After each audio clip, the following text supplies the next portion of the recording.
Hello again. We're just carrying on with our discussion on Apostolic Canons, so I'll get straight into it.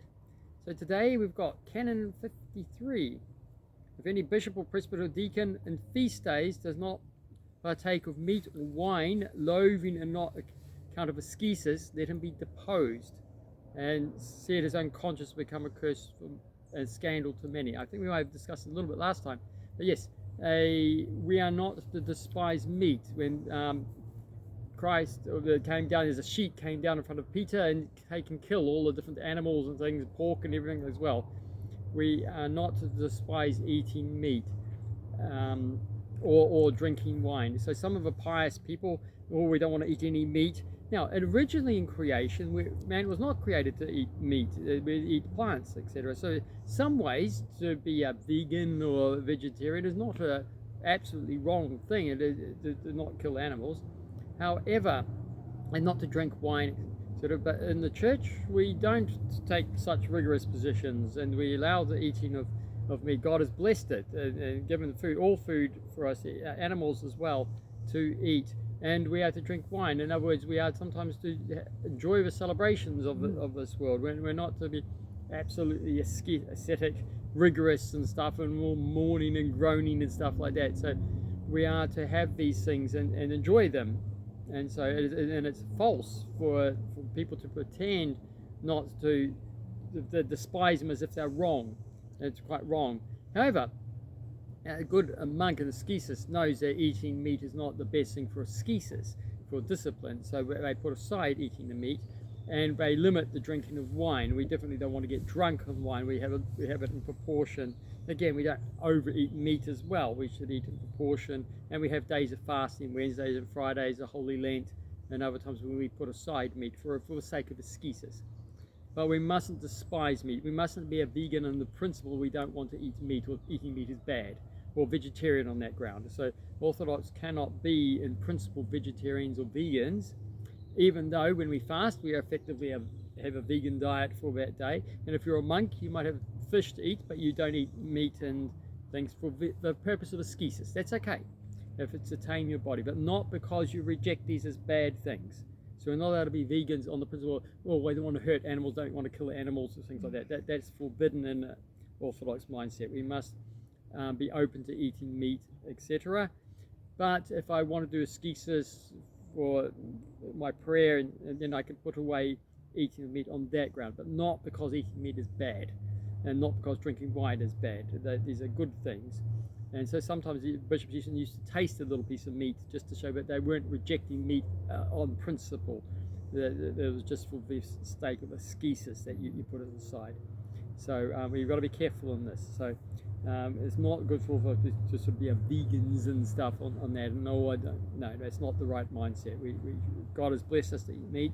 That's fine. If people want to eat meat, but if you want to be ascesis and do it, that's fine. But not because you have a problem with eating meat in principle or conscientious state. Right. This is one which Canon 54. If any cleric be detected eating in a tavern, let him be excommunicated, except in a roadside inn in kind of necessity of lodging overnight.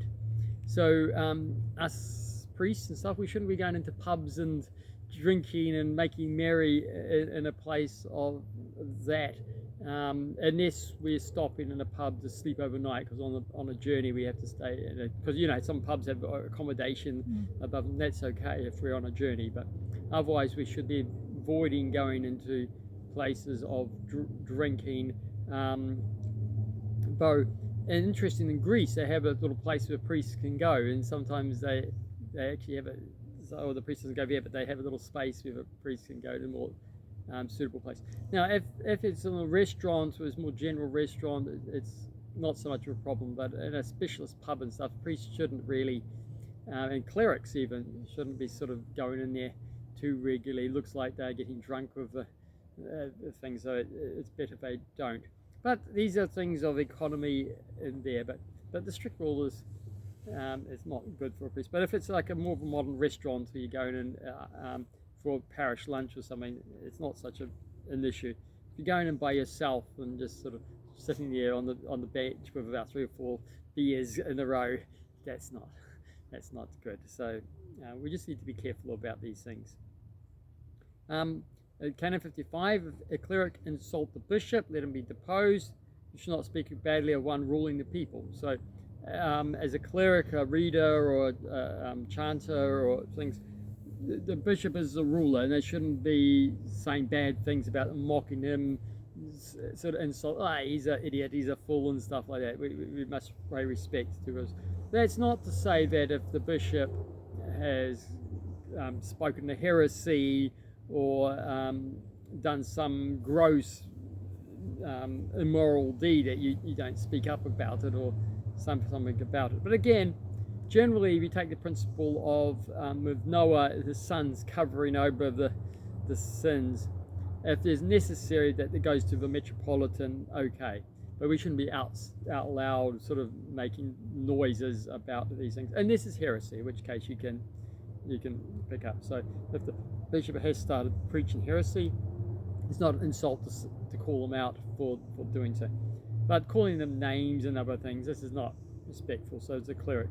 And this clerics generally are the minor clergy, the readers, the subdeacons, etc. Because the next canon, if any cleric insult a presbyter or deacon, let him be excommunicated. So it's not as bad, but the presbyter is still the ruler, so is the deacon the ruler of the subdeacons and the readers and chanters. So they need to be respected for their leadership role with them. But it's just an excommunication for a while, then the cleric can come back and continue to be a reader. But if the reader insults the bishop, he's removed from being a reader. He goes back to layman. He's not allowed to be a reader again. So that is what those two canons are. So we must respect our rulers. We try not to speak evil of them.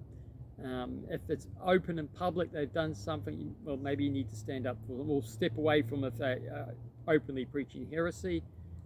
If they're openly being very impious sort of thing, extreme, ridiculously impious sort of thing, then you can step away from them. But again, we should try to avoid gossiping behind their backs, speaking evil behind their backs about them. Just cover over their things is better. Otherwise, because even Paul, I think, was a high priest. Oh, I didn't know you were a high priest. I shouldn't have said something against you. So let us have that fundamental respect for our leaders. If they've done something wrong, we take up the proper channels quietly and follow that up.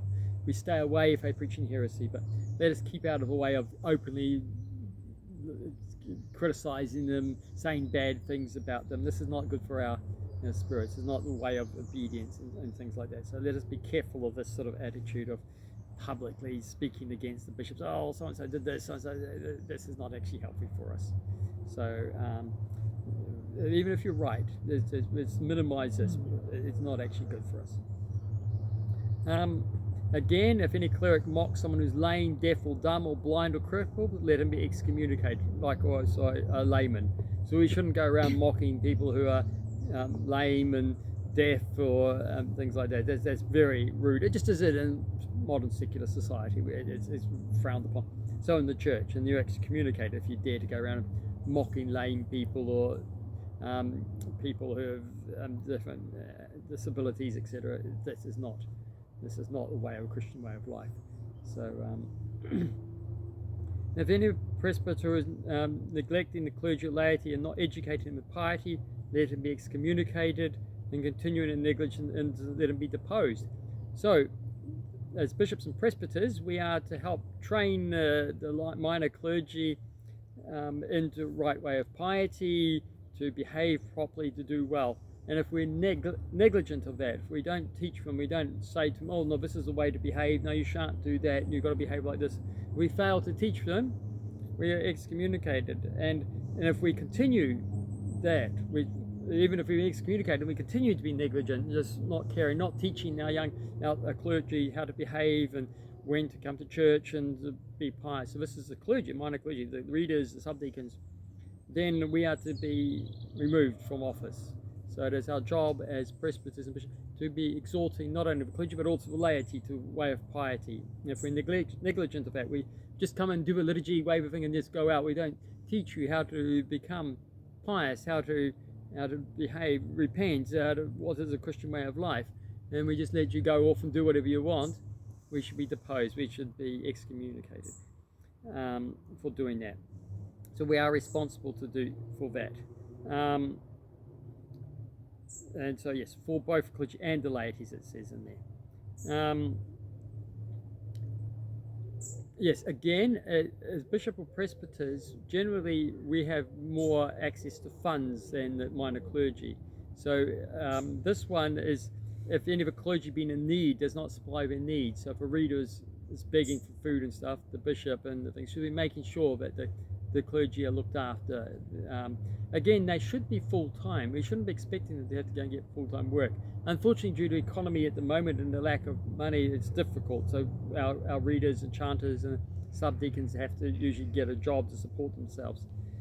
But it is the responsibility of the bishop and presbyters to be looking after the needs of their minor clergy.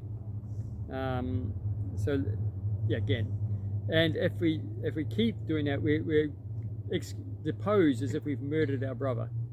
If we let them starve to death or live in poverty, when we are considered of murdering our brothers. So that was Canon 59. Canon 60, if anyone publishes a falsely inscribed books of the impious as holy in the church of injury to the laity and clergy, let him be deposed.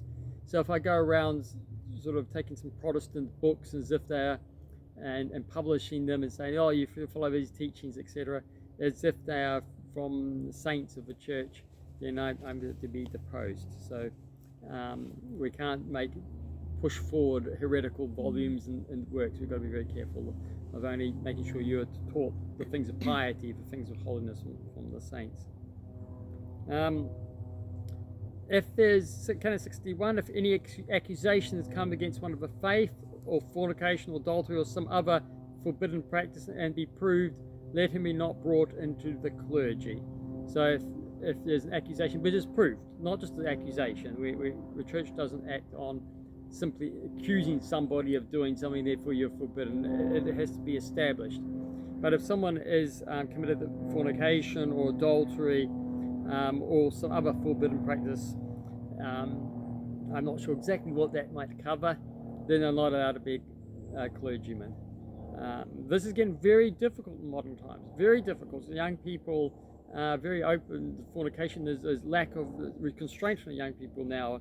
There's a lack of the discipline. There's an open sexuality, and many of our young people, just in their youthful vigor and etc., are falling into these relationships because everybody else is around doing them. As a society is not putting a wall up, a sufficiently strong wall up for them, and it's almost accepted norm. It's almost an embarrassment if they haven't done these things.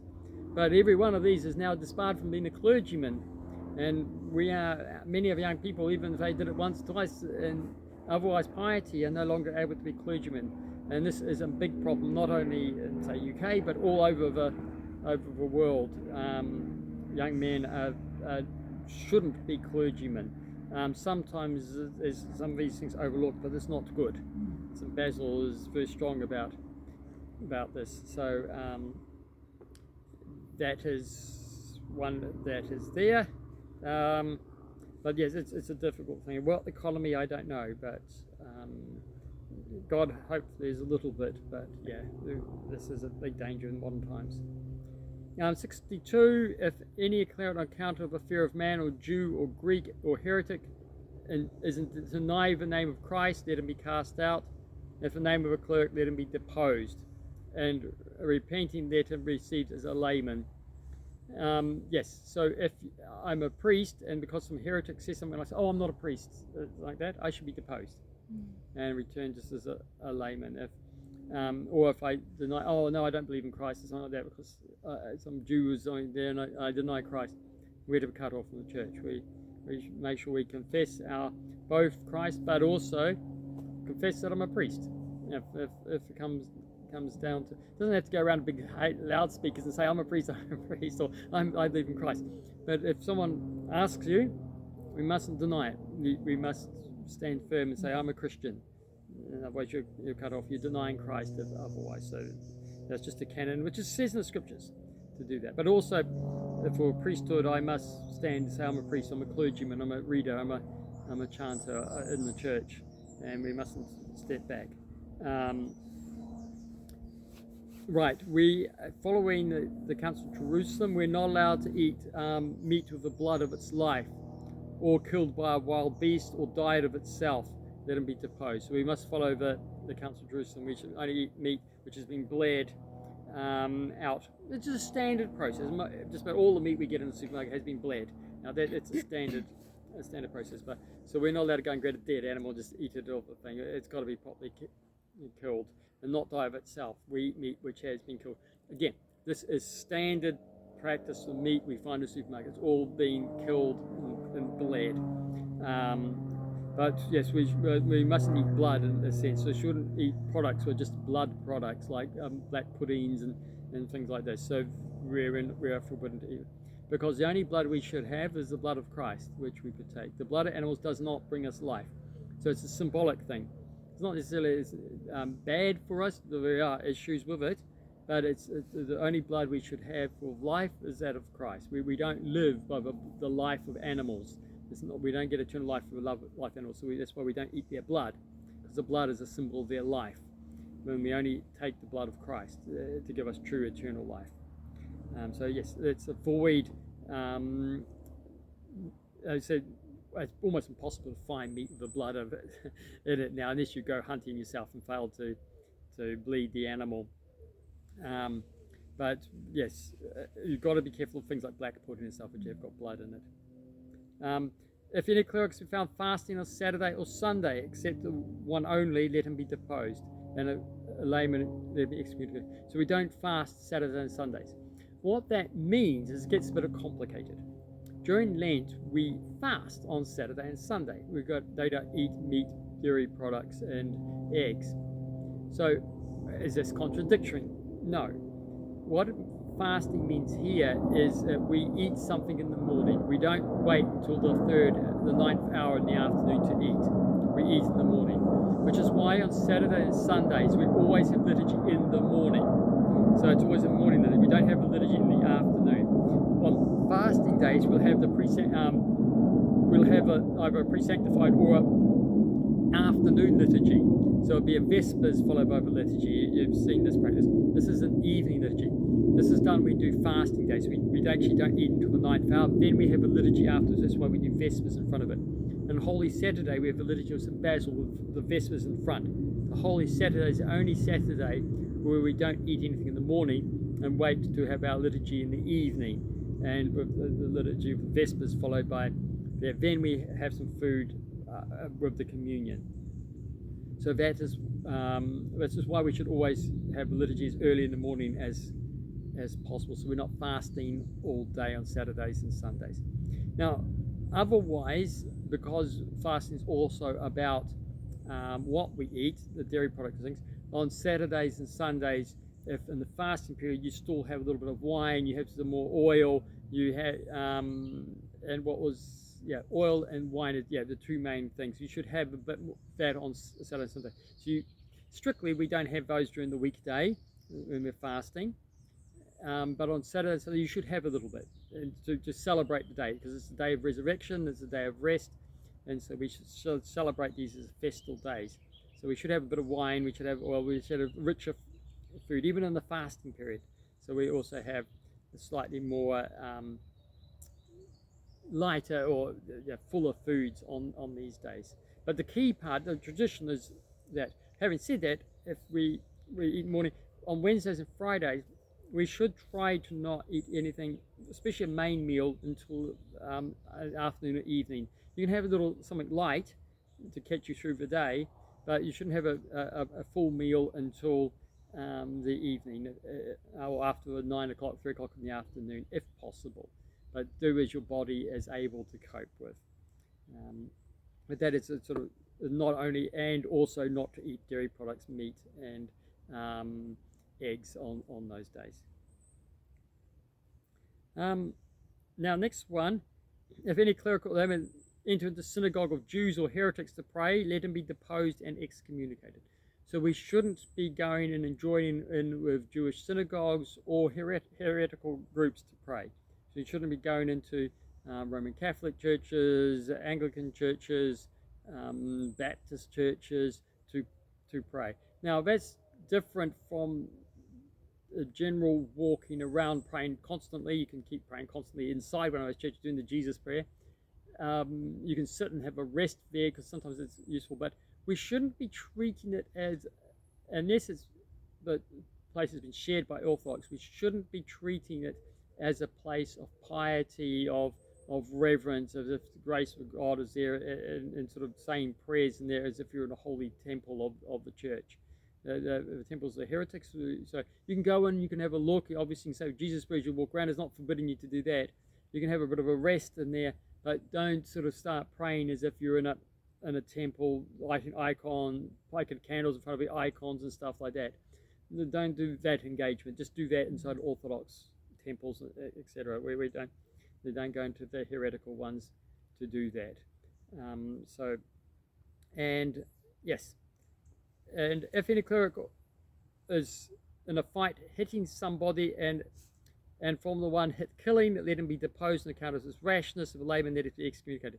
Yes, we shouldn't be assaulting people, and if someone dies in that attempt, we are to be excommunicated for that. So let us not go into physical fights with people. It does not become a cleric and nor a layman to be going into physical handicraft fights, and especially if we kill somebody in doing so. That is quite wrong. If anyone has an unengaged virgin whom he has raped, let him be excommunicated, and if it is not permitted to take another, but let him stay obliged to keep her whom he has chosen, even if she is poor. So if you've raped somebody, you're not allowed to go and take another woman to be a wife. You take the one that you've slept with. Obviously, there's a whole lot of issues about whether that in our modern society, the pros and cons of that. But yes, if a man fornicates with a young woman, then he should marry that young woman. Fornication is not marriage, but he's not allowed to keep going around to other ones. It's, right, you've chosen her, you're stuck with her now. Even if she's poor or whatever, you've made your choice once you've gone into that action with her. So, but yeah, that is a difficult canon in some ways to maintain now in social circles, but that's just the way of the church. If any bishop or presbyter deacon is to receive a second ordination from someone, let him be deposed and the one ordained him. So I can only be ordained as a presbyter once. I can't go to another bishop and go, oh, could you ordain me again? That's not right. So we only get ordained once. That's for life. I get deposed. That's it forever. If I'm deposed, I can't go and get ordained again from somebody there.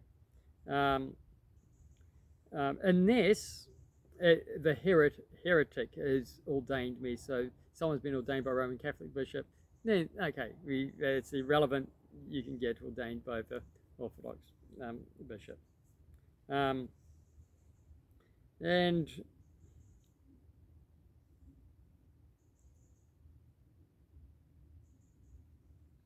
yes, and they're just reminding heretics can't baptize nor ordain. You can't be a faithful member of a church if you're baptized by a heretic, nor can you be a clergyman if you're ordained by such. So there's no baptism or ordination outside the church. It's just another canon reinforcing that point. If any bishop or presbyter, deacon or subdeacon, reader or cantor not fast 40 days or Wednesday and Friday, let him be deposed, except if not on account of being hindered by bodily weakness, and let a layman be excommunicated. So this is a formal canon for fasting. We've got the 40 days before Easter, the fast before Easter. We are obliged to keep that, otherwise we're excommunicated. And Wednesdays and Fridays. So every Wednesday, Friday, and this is a fast-free Wednesday and Friday. There's a few around, such as being the week after Easter, the week after Pentecost, and 12 days after Christmas. Those are fast-free Wednesdays and Fridays. But otherwise, we are obliged by canon to be excommunicated. And so when we talk about keeping the fasting for the church, these are fasts we must keep. We must keep our Wednesday and Friday fast. We must keep the 40 days before that. Otherwise, we can be excommunicated. So So we're fasting for the church. You want to take communion, you need to be keeping these fasts regularly, every week, Wednesday and Friday, and the 40 days will end. The other fasts are more customary fasts. We should keep them, we should follow them, but they're not absolutely, you'll see they're a little bit weaker, they're not so strong, and they're more likely to have fish and stuff during these ones. But these ones are stricter fasts, and they are obligation to communion. You need to be keeping the fasting for these. We don't need to be adding more fasting for this. Like on Saturday, so we shouldn't be fasting on Saturday to take communion on Sunday. The fasting is not Saturday is not a fast day. It's a day of feasting, and this is because we take communion by grace. But we need to fast the Wednesdays and Fridays. That's the fast we need to keep. And you can be deposed if you're a clergyman, and excommunicate if you're a layperson. Yes, in Canon 70, we're not allowed to fast with the Jews, or feast, or receive festival gifts, or such as unleavened bread or alike. Let them be deposed and laymen excommunicated. We are to keep away from the participating with the Jews and doing their Hanukkahs and their Passovers. That's why we do our Paschas after the Jewish Passover. We never do it at the same time. We always do it after theirs. That's what another part of the choosing of a date is, to actually do it after their Passover, which is lost in the West. They do it on the new calendar for the spring equinox. Yeah, it's more accurate for the spring equinox, but it's not accurate according to the Jewish thing. We must do it after the Jewish Passover. We celebrate our Passover. Pascha is Passover. Some people forget this. Easter we call it in English, but actually the feast is Passover. That's what it means, Pascha in Greek, and we have ours as a New Testament after the Jewish Passover, and we do it. So we must take unleavened bread. That's one of the reasons why we have leavened bread in our Eucharist. We don't do the unleavened bread of the Jews. All right, and on that, I might leave it for this, or I'll do one more canon, and then I'll leave it for this week, and we'll finish off for the next time. Right, if any Christian take away oil or into a Gentile sacred space or synagogue with Jews in their feasts, touch or torch lamps, let him be excommunicated. So we're not allowed to take oil and things like candles used for our services and go and use them in a heretical temple or with the Jews and stuff like that. Now, we're not allowed to, anything that's given to a church, or oil for lamps, etc., belongs to a church. We're not allowed to go and use it for any other purpose, but we're especially not allowed to take and start lighting candles in a heretical cathedral or parish and stuff, or a Jewish synagogue. We must use it only for an Orthodox churches.